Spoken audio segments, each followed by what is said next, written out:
Ladies and gentlemen, I'm Penelope KACHTITSI. I'm here to interview Mr. Stefanos TSOLAKIDIS, who has been doing humanitarian work for more than 55 years. We are in his office in Athens, Greece. Mr. TSOLAKIDIS, you have a multifarious personality. You've done great achievements in the fields of science, business, cultural affairs, and humanitarian work. Myself, having worked for international institutions in Italy, in Rome, Italy, I had the chance to see the great job they do for people in need. But I've never met a person who, like you, with using his own financial resources, has done such a long-lasting and wide humanitarian work. Now, proof of your help to several foundations, I've seen it in your office, cover all the walls of your office. You have studied aeronautics, engineering, physics. You've done several other postgraduate studies. You're a genius, practically. You hold 4 PhDs. You speak several languages. You have visited 94 countries all over the 5 continents. And still nowadays you have active business and cultural activities in 63 countries. You've been working in high technology environment on international level and as an operational research analyst for the last 45 years, right? You have created the KLEOS company, which is here at the office, a high-tech investments and consultancy company operating worldwide non-stop since the 20th century. In your company, you have people from 9 different nationalities who work here. Your CV is included in various who's who. Deeply Greek. I've seen articles of yours that you've written, essays on the influence of the Greek language to other languages, and you have also created the Ελληνικές Διακρίσεις site where are references to more than 1,000 cases of Greeks who have received distinction for great achievements, right? Now, till now, you have written more than 134 articles and books on scientific subjects.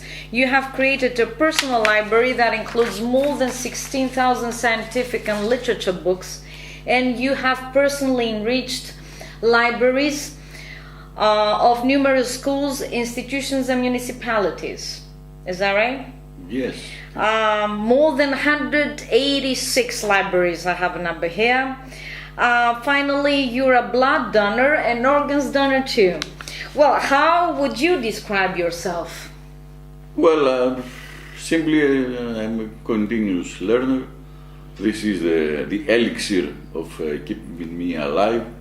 I have received my 4th PhD, for instance, when I reached 60 years old.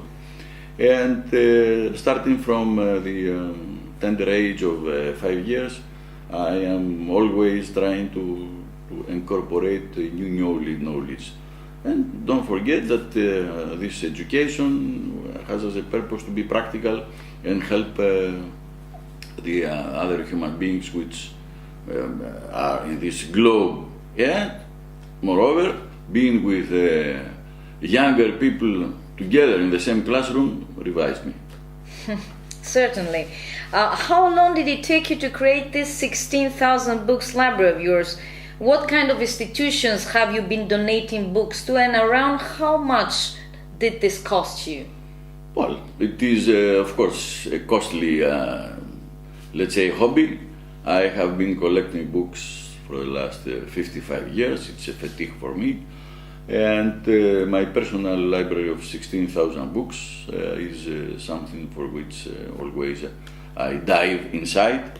And I've been giving books in various institutions, principally public, schools, universities, scientific organizations, local municipalities, and really it's something which it's going on. Wow, budget around how much? 1 million. 1 million euros. Wow. Yes. By virtue of your proven achievements in international cooperation and fellowship, you've been nominated since 2003 as a Life Senator in the World Nations Congress, since 2006 as International Ambassador of Greece, and since 2011 you've been nominated Ambassador for Peace internationally. You've also been awarded with prizes from UNICEF and the United Cultural Convention, which is the Legion of Honor, and other organizations. Now, your voluntary journey started quite early, right, as a scout? Exactly. How would you like to tell us how this evolved in the large range of humanitarian work on international level that you ended up doing? It was a simple thought which conquered me. And when I saw that I am more fortunate than other people, like the elderly or the orphans or the abused women or the handicapped or addicted people with several, let's say, substances, I said that, well, it's here I have to contribute and to help them. So all these groups have been helped by many ways, and of course, some of them needed complete medical support. That's why I am standing by them. In addition, in the basement of our company here, we have a certain area which is a so-called bank of goods, and we are giving food and other equipment which they need, like clothing and electrical equipment and whatever, shoes, to more than 250 families on a monthly basis. And in addition, so far I may say, if I count them all, we have helped more than 175,000 people to receive the basic needs of being dignity and having their self-confidence in life by helping them. Of course, this has cost money, all right, and I may say that reaches the amount of 400,000 euros. That's a lot of money. I saw that according to the records, you have helped more than 484 human foundations, which I suppose is something different, offering feeding, clothing, housing, medicines, education, and other kinds of support in Greece and abroad too, right? That's right, yes. Well, abroad too. So altogether it must have costed you quite another huge budget, isn't it? Please give us an idea of the cost and tell us in specific what kind of foundations you've been supporting abroad. Yes, if I recall well, there are more than 38 different countries outside Greece which I have visited, and I have created structures to help people, like in Tehran, giving photovoltaics to the slum cities, like in Palestine, helping families where husbands did not exist, either being killed or fled away. I've helped in Brazil the indigenous Indians to preserve their farms because the state wanted to destroy them for various purposes, or in Tunisia through the Atlas program, the ladies there. And of course, don't forget that we have been quite sensibly involved in Bosnia by helping the kids which have been losing their active members due to the explosion of mines. Their limbs. Yes, and well, it's something which is still going on because we have friends in Sudan, in Kurdistan, in Argentina or in Myanmar. People need a lot, and we try to cover their requirements because governments are absent. Governments are absent, definitely. Wow, that's huge work, really. I know you have offered money and voluntary work for international foundations too. Which are these foundations? Well, I have to consult my notes here. It's a European Network of Humanitarian Development, the Humanet, World Food Program fighting hunger worldwide, It's not on our watch, even in the USA, Acton Live of HIV carriers, the Water for Africa, the, what else I may say, even here in Greece we were among the first to help the food program for students of primary and secondary schools, and this has cost direct or indirectly to us 200,000 euros. But it's not only that. We focus mainly in our country by helping organizations here who keep protecting us, like the police, by repairing their cars, or the ambulances of hospitals, or the firefighting vehicles for the firefighters, which they need a lot of activation during the second semester of the year, where there is a very sensitive environment for the fires, and the hospitals, the prisons, all these are people, the schools, who need our presentation. And of course, this is another costly habit, which I may say has exceeded 700,000 euro. Wow.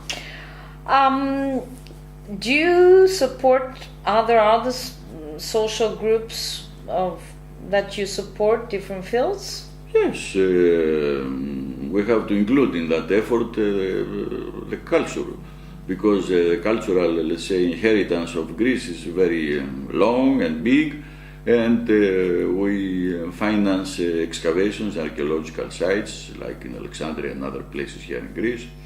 We help the edition of books, we help conferences, we help young people by giving them scholarships, and of course the environment. The environment is something which is vital for our existence. That's why we have created the movement, the ecology volunteers in Attica. Attica is the greater area around the capital of Athens, and we have reforested by planting 20,000 trees, either in the parks or in the pavements or the mountains around, or in the public roads, and collecting the garbages or the plastics for the seaside. We have a very vast seaside, let's say, here in our country, which equals to Australia's seaside. And for this purpose we have collected, because numbers speak better, more than 16,000 big plastic bags with recyclable, let's say, garbages.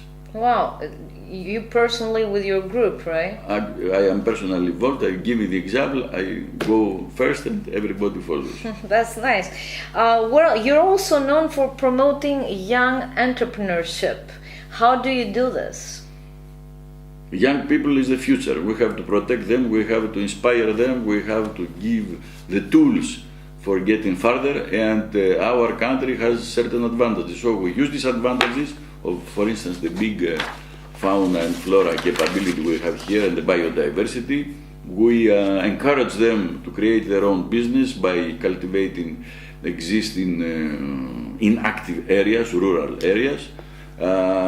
We keep them ahead in doing the biological products, or having capabilities which are very, very, let's say, vital for us, like tourism or the other, let's say, startup companies, and we enhance them to go further.